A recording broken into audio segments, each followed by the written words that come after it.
आर्य समाज ने वैदिक शिक्षा के प्रचार प्रसार में एक विशिष्ट योगदान प्रदान किया है।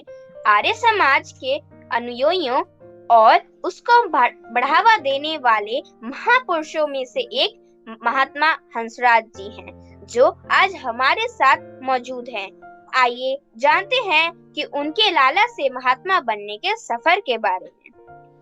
लाला जी, आपका स्वागत है कुलाची हंसराज मॉडल स्कूल द्वारा आयोजित वैदिक चेतना शिविर में। आपका बहुत बहुत शुक्रिया। तो सबसे पहले हम यह जानना चाहते हैं कि जेवी की स्थापना करने के पीछे आपका क्या प्रयोजन था?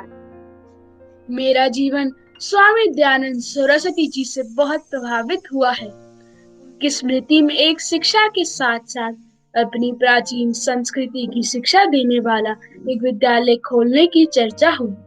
इसी कारण मैंने सन 1886 में एक दयानंद एंग्लो वैदिक स्कूल बनाया। यह डीएवी स्कूल एक बहुत बड़ी स्थापना की है। अब मैं आपसे यह जानना चाहती हूँ कि लाला जी, इतनी कम उम्र में मुख्य अध्यापक का पदभार संभालना अपने आप में एक बड़ी चुनौती थी। तो क्या कारण था कि आपने यह चुनौती स्वीकार की? जी, सही कहा आपने। यह चुनौती बहुत बड़ी थी। इसका कारण था युवाओं को जोड़ना।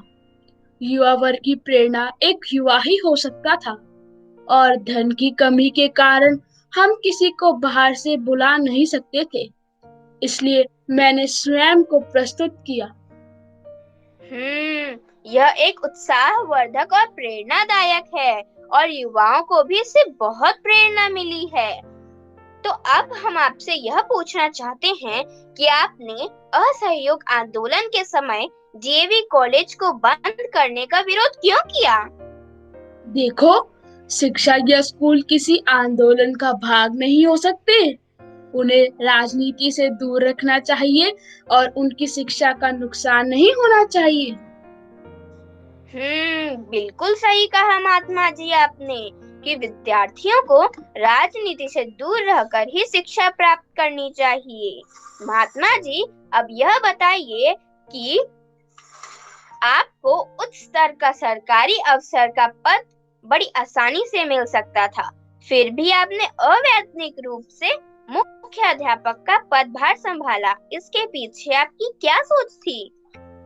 देखो, मेरे लिए रुपए पैसे का महत्व कभी रहा ही नहीं।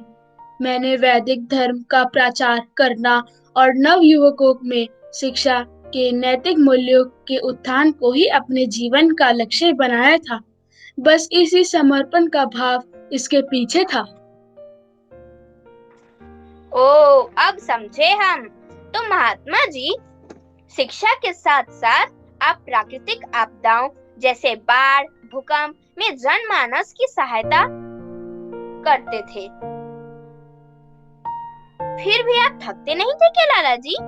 और इस ऊर्जा के पीछे आपका क्या प्रेरणा थी? थकावट?